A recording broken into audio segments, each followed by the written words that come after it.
Hello friends, welcome to my channel study with Shruti. तो guys, इस video में हम डिस्कस करेंगे जो नंदा वन ने अप्रूव किए हुए हैं नर्सिंग डायग्नोसिस, जिसको हम अपने क्लिनिकल यूज़ में और जो टेस्टिंग होती है उसके लिए यूज़ करते हैं। ठीक है, तो वो सारे जितने भी डायग्नोसिस हैं नर्सिंग डायग्नोसिस वो हम यहाँ पर डिस्कस करेंगे। सबसे पहले आता है हेल्थ प्रमोशन के रिगार्डिंग। अब हेल्थ प्रमोशन में क्या करेंगे, लोगों को अवेयर करना उनके वेलबींग के बारे में, कैसे उनकी बॉडी नॉर्मल फंक्शन कर सकती है ना, उसको कैसे मेंटेन करना है नॉर्मली, कैसे हम चीज़ों को कंट्रोल कर सकते हैं। अगर हमारी बॉडी नॉर्मल फंक्शन नहीं कर रही है, नॉर्मली कुछ नहीं हो रहा है, तो उसको कैसे हम मेंटेन करेंगे, तो वो सारी चीज़ें हमें क्या है हेल्थ प्रमोशन के अंदर आती हैं। ठीक है, तो सबसे पहले क्या आएगा, क्लास 1 में आएगा हेल्थ अवेयरनेस के बारे में। हेल्थ अवेयरनेस में क्या आ सकता है, डिक्रीज डाइवर्जनल एक्टिविटी इंगेजमेंट, की जो हम अलग अलग एक्टिविटीज़ में इंगेजमेंट रखते हैं उसको कम कर सकते हैं। ठीक है, readiness for enhanced health literacy, अगर हमें कहीं से भी हेल्थ लिटरेसी, ठीक है, यानी कि हेल्थ के बारे में अगर कहीं से भी एजुकेशन या नॉलेज मिल रही है तो हमें उसके लिए रेडी रहना है। उसके बाद सेडेंट्री लाइफस्टाइल, अगर हमारा जो लाइफस्टाइल है वो सेडेंट्री रहता है तो वो भी क्या है, कोज करता है क्या, हमारा जो हेल्थ प्रमोशन है उसको अच्छे से ठीक से नहीं रख पाता है। राइट, तो ये क्या है हेल्थ अवेयरनेस के रिगार्डिंग है। उसके बाद हम बात करेंगे हेल्थ मैनेजमेंट की। हेल्थ मैनेजमेंट में आपको दिख रहा होगा सबसे पहले है फ्रेल एडरली सिंड्रोम। ठीक है, कि ऐसी चीज़ जिसमें हमें क्या है, सिंड्रोम यानी कि जिसमें बहुत सारी चीज़ें एक साथ होती हैं। राइट, तो जैसे जैसे हम बड़े होते हैं, जैसे जैसे हमारी एल्डर एज आती जाती है, तो हमें क्या है बहुत सारी डिजीज़ जो है एक साथ होने शुरू हो जाती हैं। उसके बाद एक तो होता है फ्रेल एल्डरली सिंड्रोम होगा, और दूसरा क्या होता है, रिस्क होता है फ्रेल एल्डरली सिंड्रोम के रिगार्डिंग। ठीक है, उसके बाद क्या आएगा, डेफिशिएंट कम्युनिटी हेल्थ, जो हमारी कम्युनिटी की हेल्थ है उसमें डेफिशिएंट है, उसमें चीज़ें अच्छे से मैनेज नहीं हो पा रही हैं। ठीक है, वो हो सकता है। Risk for prone health behaviour, जो हमारे हेल्थ के रिगार्डिंग जो बिहेवियर है वो प्रोन है, वो अच्छा नहीं है, तो उसकी वजह से भी हो सकता है। ठीक है, उसके अलावा इनइफेक्टिव हेल्थ मेंटेनेंस, हमारी हेल्थ की मेंटेनेंस अच्छी नहीं है। इनइफेक्टिव हेल्थ मैनेजमेंट, हम उसको मैनेज अच्छे से नहीं कर पा रहे हैं, अपनी जो प्रॉब्लम्स वगैरह हैं, जो भी डिजीज़ है उनका अच्छे से ध्यान नहीं रख पा रहे हैं। ठीक है, readiness for enhanced health management, ये सेम आएगा यहाँ पे भी। उसके बाद ineffective family health management, family की हेल्थ मैनेजमेंट अच्छी नहीं है, या फिर इनइफेक्टिव प्रोटेक्शन, की प्रोटेक्शन हम अच्छे से नहीं कर पा रहे हैं। तो ये सारी डायग्नोस्टिक इवेल्युएशंस हैं जो हम कह सकते हैं नर्सिंग डायग्नोस हैं, जो हम हेल्थ प्रमोशन के रिगार्डिंग यूज़ करेंगे। अगर हमें हेल्थ अवेयरनेस के रिगार्डिंग कुछ भी हेल्थ प्रमोट करनी है तो हम ये वाले डायग्नोसिस यूज़ करेंगे, और अगर हेल्थ मैनेजमेंट के रिगार्डिंग अगर हमें जो नर्सिंग डायग्नोसिस लिखना है तो हम ये वाला डायग्नोसिस यूज़ करेंगे। ठीक है, उसके बाद नेक्स्ट आता है हमारा न्यूट्रिशन के रिगार्डिंग। न्यूट्रिशन यानी कि the activity of taking in assimilation and using nutrient for the purposes of tissue maintenance, tissue repair and the production of energy. अब न्यूट्रिशन में हम क्या चीज़ इंक्लूड करेंगे, जब हम खाना खाते हैं फिर वो जो हमारी बॉडी में यूज़ होता है उसके जो न्यूट्रिएंट हैं वो कैसे हमारी बॉडी में वर्क करते हैं, कैसे हमारे जो टिश्यूज़ डैमेज हैं उनको मेंटेन करते हैं, उनको रिपेयर कर रहे हैं, वो सारी चीज़ किस में आएगी, न्यूट्रिशन के अंडर आएगी। ठीक है, तो टेकिंग इन सबसे पहले आ गया, फिर इसमें इंजेशन। इंजेशन से रिलेटेड अगर कोई भी प्रॉब्लम है तो हम ये सारे डायग्नोस यूज़ कर सकते हैं। Imbalance nutrition less than body requirement, जितना हमें न्यूट्रिशन चाहिए था बॉडी रिक्वायरमेंट के लिए उससे कम या ज़्यादा हम ले रहे हैं। ठीक है, readiness for enhanced nutrition, nutrition की जो है ये रिगार्डिंग जो है प्रॉपर वो चीज़ नहीं हो रही है, प्रॉपर आप न्यूट्रिशन नहीं ले रहे हो। ठीक है, insufficient breast milk production, breast milk का जो प्रोडक्शन है वो इनसफिशेंट हो रहा है। इनइफेक्टिव ब्रेस्ट फीडिंग, जो ब्रेस्ट फीडिंग हम दे रहे हैं वो इफेक्टिव नहीं है। इंटरप्टेड ब्रेस्ट फीडिंग, हम ब्रेस्ट फीड करा रहे थे लेकिन बीच बीच में जो है रुकावट कोई बन रही है तो वो हो सकता है। ठीक है, readiness for enhanced breast feeding. ठीक है, उसके अलावा इनइफेक्टिव एडोलसेंट ईटिंग डायनेमिक्स, जो हम जो एडोलसेंट की एज में बहुत ज़्यादा खा लेते हैं, बहुत कम खाते हैं, तो उसका जो अफेक्ट जो हमारी बॉडी पे पड़ रहा है, ठीक है, तो वो हो सकता है। चाइल्ड ईटिंग के और इन्फेंट में ये सारी चीज़ें क्या है, सेम होती हैं, बस इनका जो है एक एडोलसेंट के लिए है, एक चाइल्ड के रिगार्डिंग है। इन्फेंट के लिए हम फीडिंग यूज़ कर रहे हैं, और इनइफेक्टिव फीडिंग पैटर्न, अगर फीडिंग पैटर्न हमारा ठीक नहीं है, अच्छा नहीं है, तो वो चीज़ भी यहाँ पे इंक्लूड होगी। उसके बाद ओबेसिटी, ओवरवेट और रिस्क फॉर ओवरवेट और इम्पेयर्ड स्वेलोइंग भी जो है इसके अंदर काउंट होती है हमारे इंजेक्शन के अंदर। ठीक है, तो ये वो सारे डायग्नोसिस हैं जो हम इंजेक्शन में अगर कोई प्रॉब्लम होती है तो उसके रिगार्डिंग यूज़ करेंगे। उसके बाद अगर हमारे मेटाबॉलिज्म में अगर प्रॉब्लम है हमारे पेशेंट के, हमें लग रहा है, तो उसमें हम क्या डायग्नोसिस डाल सकते हैं, risk for unstable blood glucose level, जो हमारे ब्लड ग्लूकोज लेवल है जिसको हम शुगर या डायबिटीज़ भी बोलते हैं, तो उसमें क्या है, उसके अनस्टेबल होने का रिस्क जो है तो उसके लिए हम ये करेंगे। उसके बाद नियोनेटल हाइपर बिलीरुबिनिमिया, ठीक है, यानी कि जो नियोनेटल था, जो छोटा बच्चा था, उसके ब्लड में क्या है, जो बिलीरुबिन है उसकी अमाउंट बहुत ज़्यादा हो रही है, ठीक है। उसके बाद रिस्क ऑफ हाइपर बिलीरुबिनिमिया की जो हमारे रिस्क है कि ब्लड में हाइपर हो जाएगा जो बिलीरुबिन है, यानी कि वो बहुत ज़्यादा हो जाएगा, ठीक है। Risk for impaired liver function, जो हमारा लीवर है उसके फंक्शन इम्पेयर्ड हो रहे हैं, उस चीज़ का रिस्क हो सकता है। रिस्क फॉर मेटाबॉलिक इम्बैलेंस, जो हमारे मेटाबॉलिक फंक्शंस होते हैं उनके इम्बैलेंस होने का रिस्क जो है वहाँ पे देखने को मिल सकता है, ठीक है। तो यहाँ पे हमें क्या है, इन सारी चीज़ों के रिस्क्स हैं, तो ये हम ऐसे लिखेंगे मेटाबॉलिज्म में, ठीक है। उसके बाद हम बात करते हैं डाइजेशन की। अगर डाइजेशन में प्रॉब्लम है तो this class does not currently contain any diagnosis. अगर हमारे डाइजेशन में प्रॉब्लम होती है तो इसके लिए कोई ऐसा मतलब मेन हम कह सकते हैं कि हमें कोई दिया नहीं हुआ कि हमें ये वाला जो है यूज़ करना है। सेम एब्जॉर्प्शन के केस में है, अगर हमें डाइजेशन और एब्जॉर्प्शन में प्रॉब्लम होती है तो हम नॉर्मली ही सेंटेंसेस लिखते हैं कि प्रॉब्लम इन डाइजेशन, या patient is suffering from digestion problem या एब्जॉर्प्शन प्रॉब्लम, ये चीज़ आती है। इसके लिए कोई भी हमें एग्जैक्ट डायग्नोसिस जो है नंदा वन की तरफ से अभी तक नहीं आया है, ठीक है। उसके बाद है हाइड्रेशन। हाइड्रेशन में प्रॉब्लम है तो रिस्क फॉर इलेक्ट्रोलाइट इम्बैलेंस, की इलेक्ट्रोलाइट का इम्बैलेंस का रिस्क हो सकता है, ठीक है। उसके अलावा जो फ्लूइड वॉल्यूम है उसका इम्बैलेंस होने का रिस्क हो सकता है। बॉडी में फ्लूइड की वॉल्यूम कम हो रही है, ठीक है, डेफिशिएंट फ्लूइड वॉल्यूम की वजह से हो सकता है। रिस्क हो सकता है फ्लूइड वॉल्यूम के डेफिशिएंट होने का, या फिर एक्सेस फ्लूइड वॉल्यूम अगर बॉडी में प्रेजेंट है तो उसकी वजह से भी क्या है, हो सकता है। जो ऊपर के हमारे 4 पॉइंट्स हैं ये डिहाइड्रेशन के रिगार्डिंग है, कि बॉडी में अगर डिहाइड्रेशन हो रही है, पानी की कमी हो रही है, राइट, और एक्सेस फ्लूइड वॉल्यूम जो है एक्सेस हाइड्रेशन का जो है यहाँ पे दिखा रहा है। उसके बाद नेक्स्ट आता है एलिमिनेशन एंड एक्सचेंज, जो हमारी बॉडी से एलिमिनेशन होता है और एक्सचेंज होता है उसके रिगार्डिंग। तो यहाँ पे आप क्या डिस्कस करेंगे एलिमिनेशन और एक्सचेंज में, कि सिक्रीशन और एक्सक्रीशन जो होता है वेस्ट प्रोडक्ट का बॉडी से, उसके रिगार्डिंग आप क्या क्या यूज़ कर सकते हो जो हमारे होते हैं। यूरिनरी फंक्शन के रिगार्डिंग हम बात करते हैं तो यूरिनरी एलिमिनेशन का इम्पेयर्ड होना, ठीक है। फंक्शनल यूरिनरी इनकंटीनेंस, की जो हमारा यूरिन जो है वो इनकंटीनेंस चल रहा है तो उसमें जो यूरिनरी का जो फंक्शन है उसमें प्रॉब्लम आ रही है, ठीक है। ओवरफ्लो यूरिनरी इनकंटीनेंस, उसके अलावा हो सकता है reflex urinary incontinence, stress urinary incontinence, urge of urinary इनकंटीनेंस, ठीक है, हो सकता है। उसके अलावा क्या होगा, रिस्क फॉर अर्ज यूरिनरी इनकंटीनेंस और यूरिन रिटेंशन, ठीक है। तो इनकंटीनेंस है कि बार बार यूरिन आ रहा है, उसके रिगार्डिंग आपको कुछ दे रखे हैं, और अगर यूरिन का रिटेंशन हो रखा है तो उसके लिए भी आपको दे रखा है। और यूरिन में अगर प्रॉब्लम हो रही है, उसको प्रॉपरली यूरिन जो है आप नहीं एलिमिनेट कर पा रहे हो, तो उसके अगेंस्ट भी आपको एक दे रखा है कि इम्पेयर्ड यूरिन एलिमिनेशन का जो है प्रॉब्लम है। उसके बाद हम बात करते हैं गैस्ट्रोइंटेस्टाइनल फंक्शन की। तो सबसे पहले आता है कॉन्स्टिपेशन, सीधा आप ये कॉन्स्टिपेशन वाला लिख सकते हो। रिस्क फॉर कॉन्स्टिपेशन होता है, परसीव्ड कॉन्स्टिपेशन आप एक डायग्नोसिस यूज़ कर सकते हो। उसके अलावा क्रोनिक फंक्शनल कॉन्स्टिपेशन एक डायग्नोसिस है। उसके अलावा आप देखते हो risk for chronic functional constipation, की रिस्क हो सकता है क्रोनिक फंक्शनल कॉन्स्टिपेशन का। उसके अलावा है डायरिया। उसके बाद है डिसफंक्शनल गैस्ट्रोइंटेस्टाइनल मोटिलिटी, कि जो हमारी गैस्ट्रोइंटेस्टाइनल है, यानी कि जो स्टमक और इंटेस्टाइन है उनकी क्या है, मोटिलिटी होती है, उनके अंदर जो मूवमेंट होती रहती है उसमें कोई ना कोई डिसफंक्शनिंग है, तो उसके लिए आप ये यूज़ करते हैं। उसके बाद एक आता है रिस्क होता है कि अगर कुछ हमें सिम्टम्स हैं तो उन सिम्टम्स को देख के हमें लग रहा है कि हाँ इसकी वजह से हमारी जो स्टमक है और जो इंटेस्टाइन है उसका जो वर्किंग है, उसकी जो मोटिलिटी है वो अफेक्ट हो सकती है, राइट, तो हम ये यूज़ करते हैं। उसके अलावा क्या आएगा, बाउल इनकंटीनेंस, कि जो हमारा बाउल है उसकी फंक्शंस में कहीं ना कहीं प्रॉब्लम है, ठीक है। उसके बाद है इंटरग्यूमेंट्री फंक्शंस और रेस्पिरेटरी फंक्शंस, ठीक है, ये दो और हैं। इंटरग्यूमेंट्री फंक्शंस में यानी कि जो हमने सिक्रीशंस की बात की थी वो बात चल रही है, तो इसके रिगार्डिंग अभी कोई भी डायग्नोसिस नहीं दिए हुए हैं, इस क्लास में भी कोई भी डायग्नोसिस को डिफाइन नहीं किया गया है। रेस्पिरेटरी फंक्शंस की बात करें तो इम्पेयर्ड गैस एक्सचेंज, हमें पता है कि रेस्पिरेटरी में क्या है, गैसियस एक्सचेंज देखने को मिलता है, तो उसमें कहीं ना कहीं क्या है, अभी इम्पेयरमेंट जो है देखने को मिल रही है। नेक्स्ट आता है एक्टिविटी टेस्ट, ठीक है, एक्टिविटी या फिर रेस्ट के रिगार्डिंग। ठीक है, तो क्या होगा, प्रोडक्शन और कंजर्वेशन या फिर एक्सपेंडिचर या फिर balance of energy resources.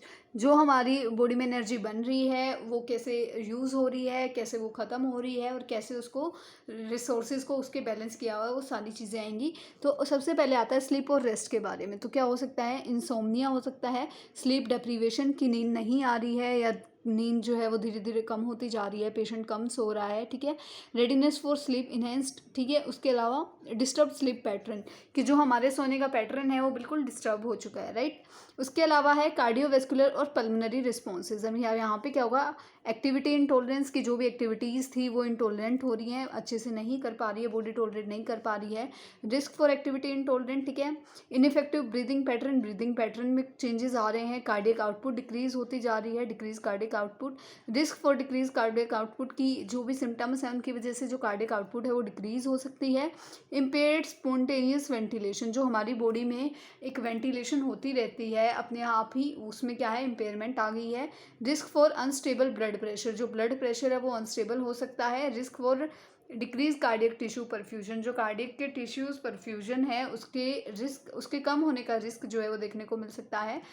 Risk for ineffective circular tissue perfusion. ठीक है, इनइफेक्टिव पेरिफेरल टिश्यू परफ्यूजन हो सकता है। Risk for ineffective peripheral tissue perfusion और डिसफंक्शनल वेंटिलेटर विनिंग रिस्पॉन्स, जो हमारा वेंटिलेटर का एक विनिंग रिस्पॉन्स होता है वो क्या हो रहा है, डिसफंक्शनल देखने को मिल रहा है। उसके बाद आता है एक्टिविटी और एक्सरसाइज। ठीक है, इसके में क्या हो सकता है, रिस्क फॉर डिसयूज सिंड्रोम, बहुत ज़्यादा अगर हम अपनी बॉडी को यूज़ कर रहे हैं, बहुत ही ज़्यादा एक्सरसाइज एक्टिविटी कर रहे हैं कि हमें रेस्ट करने का टाइम ही नहीं मिल रहा। ठीक है, इम्पेयर्ड बेड मोबिलिटी, हमारी बेड पे जो मोबिलिटी होती है, यानी कि हम जो सोते हैं फिजिकल रेस्ट देते हैं वो नहीं कर पा रहे हैं। Impaired physical mobility, impaired wheel chair mobility, impaired sitting, अच्छे से नहीं बैठ पा रहे हैं, अच्छे से खड़े नहीं हो पा रहे हैं, एक चीज़ें ट्रांसफ़र करने की एबिलिटी जो है वो इम्पेयर होनी है। चलने, जो हम चलते हैं वॉक करते हैं उसकी एबिलिटी जो है वो इम्पेयर हो रही है, चल नहीं पा रहे हैं अच्छे से, तो वो सारी चीज़। एनर्जी बैलेंस के रिगार्डिंग क्या आएगा, इम्बैलेंस एनर्जी फील्ड, हम अच्छे से अपनी एनर्जी बैलेंस नहीं कर पा रहे हैं, ऐसे फील्ड में हम नहीं हैं। ठीक है, फटीगनेस, हमें बहुत ज़्यादा थकावट है। वेंडरिंग भी जो है इसी के रिगार्डिंग है कि हम जो है बहुत ज़्यादा वर्किंग वे में रह रहे हैं, हमारी बॉडी को एनर्जी बैलेंस करने का टाइम नहीं मिल रहा है। सेल्फ केयर की बात आती है तो impaired home maintenance, bathing self care deficit, कि हम खुद से नहा नहीं पा रहे हैं। ड्रेसिंग सेल्फ केयर डिफिसिट, खुद से अपनी ड्रेसिंग वगैरह नहीं कर पा रहे हैं। फीडिंग सेल्फ केयर डिफिसिट, खुद से खाना नहीं खा पा रहे हैं, खुद से वॉशरूम नहीं जा पा रहे हैं, खुद की केयर नहीं कर पा रहे हैं और अपने आप को क्या है, अपने आप का अच्छे से ध्यान जो है नहीं रख पा रहे हैं, तो वो चीज़ आती है सेल्फ नेग्लेक्ट में। ठीक है, उसके बाद नेक्स्ट आता है हमारा यहाँ पे परसेप्शन और कोग्निशन। परसेप्शन और cognition is all about our thinking, right. तो the human process system including attention, जो हम अटेंशन पे करते हैं, जो हमें अपने आसपास की चीज़ों के बारे में नॉलेज होती है। ठीक है, जो चीज़ें हम परसीव करते हैं, जो हमारी थिंकिंग एबिलिटी है, जो हमारा कम्युनिकेशन स्किल्स हैं, उसके रिगार्डिंग क्या हो सकता है वो हम यहाँ पे डिस्कस करते हैं। ठीक है, तो अटेंशन में क्या होगा, यूनिलेटरल नेगलेक्ट, हम चीज़ों को नेगलेक्ट कर पा रहे हैं ईज़िली और हम चीज़ों पे इतना फोकस नहीं कर पा रहे हैं। कोग्निशन में क्या होगा, एक्यूट कन्फ्यूजन वाली स्टेज रहेगी, कन्फ्यूजन हो सकता है। Risk for acute confusion, chronic confusion रहे पेशेंट को।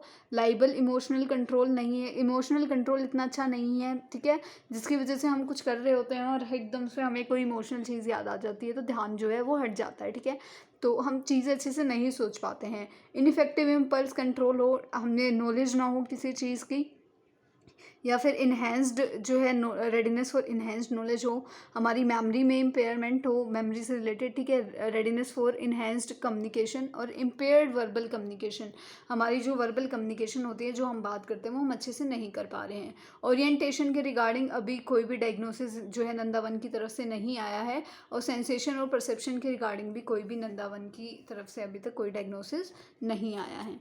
उसके बाद नेक्स्ट आता है हमारा सेल्फ परसेप्शन।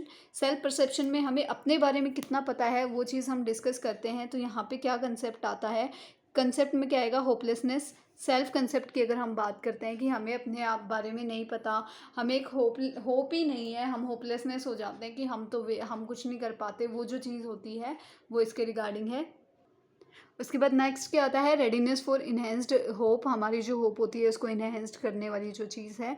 उसके बाद risk for compromise human dignity, कि हमें अगर कॉम्प्रोमाइज ह्यूमन डिग्निटी का रिस्क जो है इसकी वजह से हो सकता है। डिस्टर्ब पर्सनल आइडेंटिटी, अगर हमारी पर्सनल आइडेंटिटी डिस्टर्ब्ड है, या फिर disturbed personal risk for disturb personal identity, कि जो भी चीज़ें हैं उसकी वजह से हमारी जो पर्सनल आइडेंटिटी है उसके रिगार्डिंग हमें डिस्टर्बनेस हो सकती है।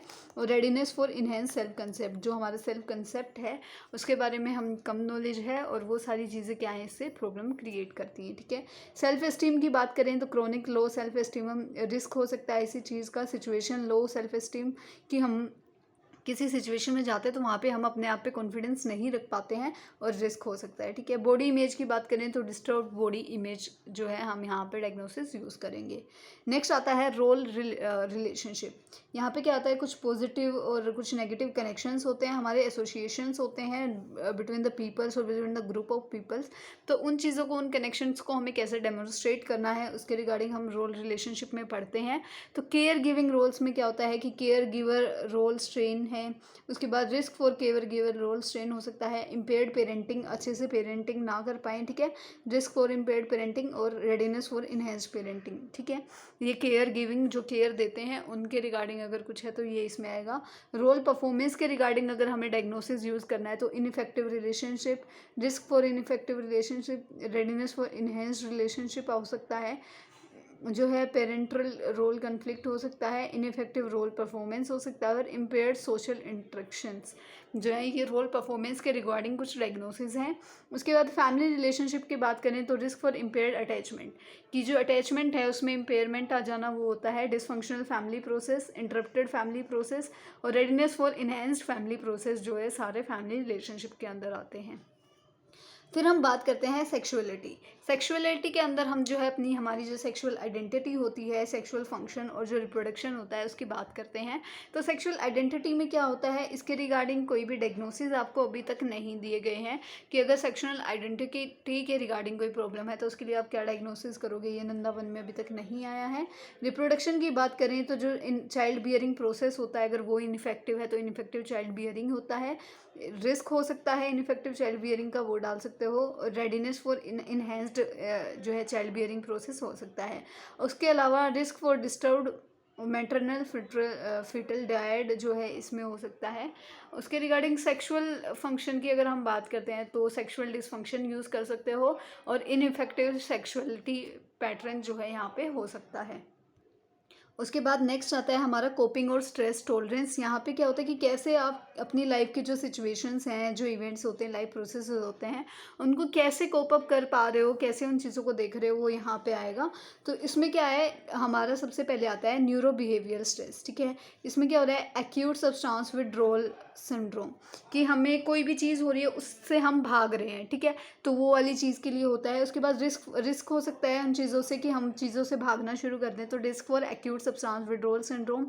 ऑटोनोमिक जो है डिसरिफ्लेक्सिया हो सकता है और रिस्क हो सकता है ऑटोनोमिक डिसरिफ्लेक्सिया का, कि हमें चीज़ें जो है ना, वो जो उनका रिफ्लेक्स आता है, जो हम चीज़ में माइंड सोचते हैं कि हमें इसके रिगार्डिंग ये करना है, ये बोलना है, तो वो हम नहीं कर पा रहे हैं। ठीक है, हम अपने आप को उस चीज़ के लिए रिस्पॉन्सिबल समझना शुरू कर देते हैं और जो पॉइंट होता है, जो उसके ऑटोनोमिक रिफ्लेक्सेस होते हैं, वो अच्छे से नहीं आते हैं। ठीक है, डिक्रीज इंट्राक्रेनियल जो है एडेप्टिव कैपेसिटी, जो हमारी जो इंट्राक्रेनियल की कैपेसिटी होती है वो डिक्रीज होती जा रही है।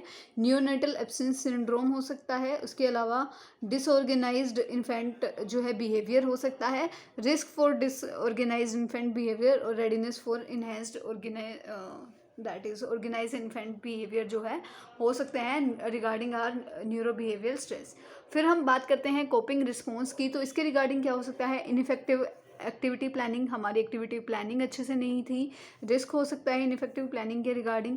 उसके बाद एंजाइटी, डिफेंसिव कोपिंग नहीं कर पा रहे हैं। ठीक है, डिफेंसिव कोपिंग हो गया, इनइफेक्टिव कोपिंग हो गया, रेडीनेस फॉर इनहेंस्ड कोपिंग हो गया, इनइफेक्टिव कम्युनिटी कोपिंग, पूरी एक कम्युनिटी जो है उसके अंदर जो कोपिंग मैकेनिज्म है वो अच्छे से नहीं हो पा रहा, readiness for enhanced coping mechanism. ठीक है, फैमिली के अंदर क्या चल रहा है, कॉम्प्रोमाइज़ फैमिली कोपिंग, कि हमारी फैमिली के रिगार्डिंग कोई बात थी तो हम वहाँ पे कॉम्प्रोमाइज़ करते जा रहे हैं और वो स्ट्रेस को हम क्या है कोप अप अच्छे से नहीं कर पा रहे हैं, तो उसके लिए होगा डिसेबल्ड फैमिली कोपिंग हो रहा है। ठीक है, ready for enhance family death death anxiety हो सकता है, ठीक है। इनफेक्टिव डिनायल, हम किसी चीज़ को डिनायल नहीं कर पा रहे हैं कि हाँ ये हो गया, अब इसको वो जो चीज़ है वो ऐसे हम उसको नहीं छोड़ पा रहे हैं।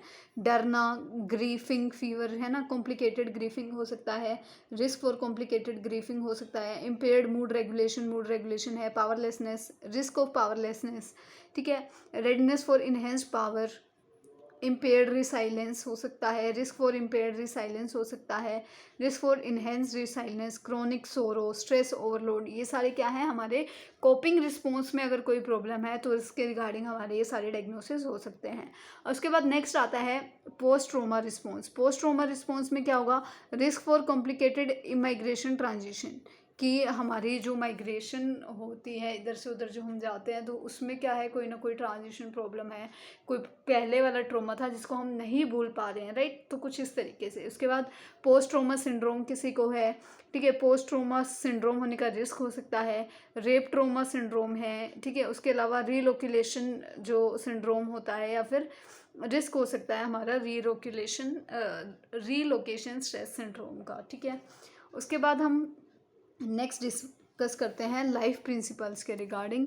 लाइफ प्रिंसिपल्स के रिगार्डिंग क्या होता है, जो हमारी लाइफ की प्रिंसिपल्स होते हैं, जो चीज़ें हमने देख रखी हैं, जो चीज़ें हम कर रहे हैं, जो थॉट्स हमारे माइंड में है, जो बिहेवियर, जो एक्ट, जो कस्टम्स, जो इंस्टीट्यूशन वगैरह है, जो चीज़ें हो रही हैं, जो चीज़ें अच्छे से नहीं हो रही हैं, तो वो जो सारी चीज़ें होती हैं that is comes under this life principles, ठीक है। तो सबसे पहले क्या आता है, जो वैल्यू, बिलीव्स, एक्शंस और जो चीज़ें हम यहाँ पे सीखते हैं, तो उसमें क्या है, readiness for enhance decision making, decisional conflict हो सकता है, ठीक है। इम्पेयर्ड इनपेक्टिव इमेनिपेक्टेड जो डिसीजन मेकिंग होती है, risk for emancipated decision making, ठीक है।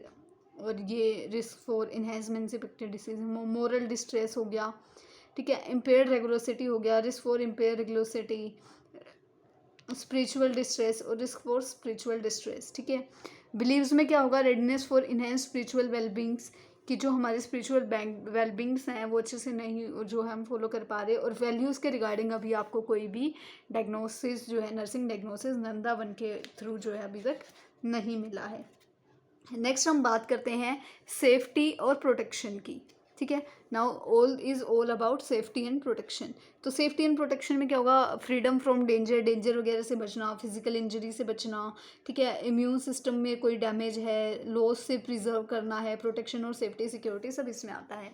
तो सबसे पहले आता है रिस्क, ठीक है। इन्फेक्शन के रिगार्डिंग अगर इन्फेक्शन की बात कर रहे हैं, risk for infection, risk for surgical site infection, ठीक है। फिजिकल इंजरी की बात करें, इनइफेक्टिव एयरवे क्लियरेंस, ठीक है। रिस्क फॉर एस्पिरेशन, कोई चीज़ हम एस्पिरेट ना कर रहे हैं, ब्लीडिंग का रिस्क, डिटेंशन का रिस्क, ठीक है। आई ड्राई होने का रिस्क, ड्राई माउथ का रिस्क, ठीक है। रिस्क फॉर फॉल, गिरने का रिस्क जो होता है। रिस्क फॉर कोरोनियल इंजरी, हमारी जो आँख है उसकी इंजरी ना हो जाए, ठीक है। रिस्क फॉर इंजरी हो सकता है, यूरिनरी ट्रैक्ट इंजरी के रिगार्डिंग है। उसके अलावा risk for pre operative positioning injury, ठीक है। रिस्क फॉर थर्मल इंजरी, किसी थर्मल यानी कि हीट की वजह से कोई जलना जो है उसका रिस्क हो सकता है।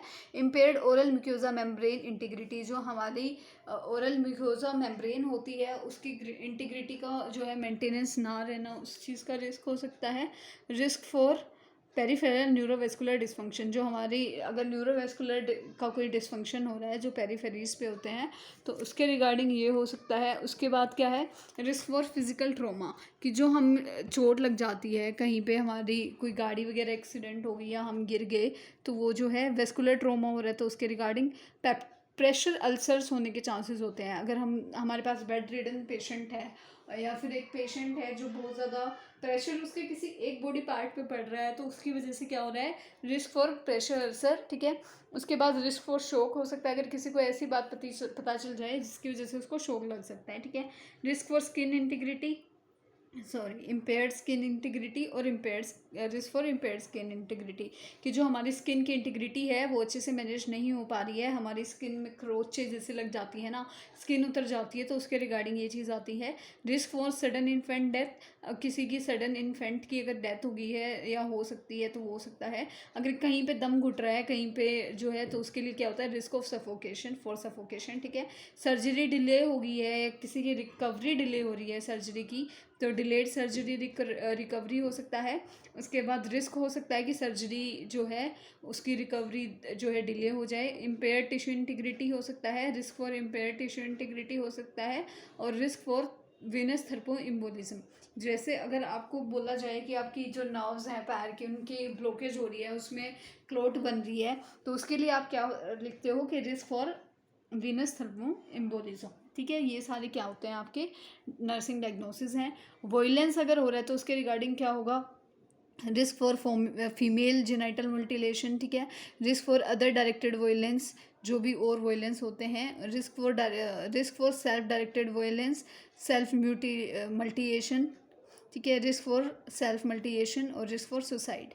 ठीक है, ये सारे वॉयलेंस के रिगार्डिंग होते हैं। उसके बाद हम इन्वायरमेंटल हजार्ड्स की बात करें तो contamination, risk for contamination, risk for occupational injury और रिस्क फॉर पॉइजनिंग, ये सारे क्या है हमारे इन्वायरमेंटल हजार्ड्स के अंदर आएंगे। उसके बाद डिफेंसिव प्रोसेस की बात करें तो रिस्क फॉर एडवर्स रिएक्शन और आइडोनेटेड कंट्रास्ट मीडिया, कि जो हमारे एडवर्स रिएक्शंस आते हैं उनके रिस्क हो सकते हैं। यानी कि आप यहाँ पे किसी जो है मेडिसिन को लेके चलो कि आपने कोई मेडिसिन खाई तो उसके अच्छे इफ़ेक्ट्स भी होते हैं जिनको हम क्या बोलते हैं, उनके एडवांटेजेस, और कुछ साइड इफ़ेक्ट होते हैं, और कुछ साइड इफ़ेक्ट से हटके भी कुछ इफ़ेक्ट्स आ जाते हैं जो डिज़ायरेबल नहीं होते हैं, तो वो एडवर्स इफ़ेक्ट जो है हो सकते हैं। उसके बाद risk for allergy reaction, latex allergy reaction और risk for latex allergy reactions, ये सारे क्या है हमारे डिफेंसिव प्रोसेस हैं कि हमने नहीं सोचा था, हमारी बॉडी ने डिफेंस किया, उसकी वजह से हमें कुछ रिएक्शंस देखने को मिल गए। ठीक है, उसके बाद है थर्मो रेगुलेशन। इसमें क्या हो सकता है, hypothermia, hyperthermia, risk of hypothermia,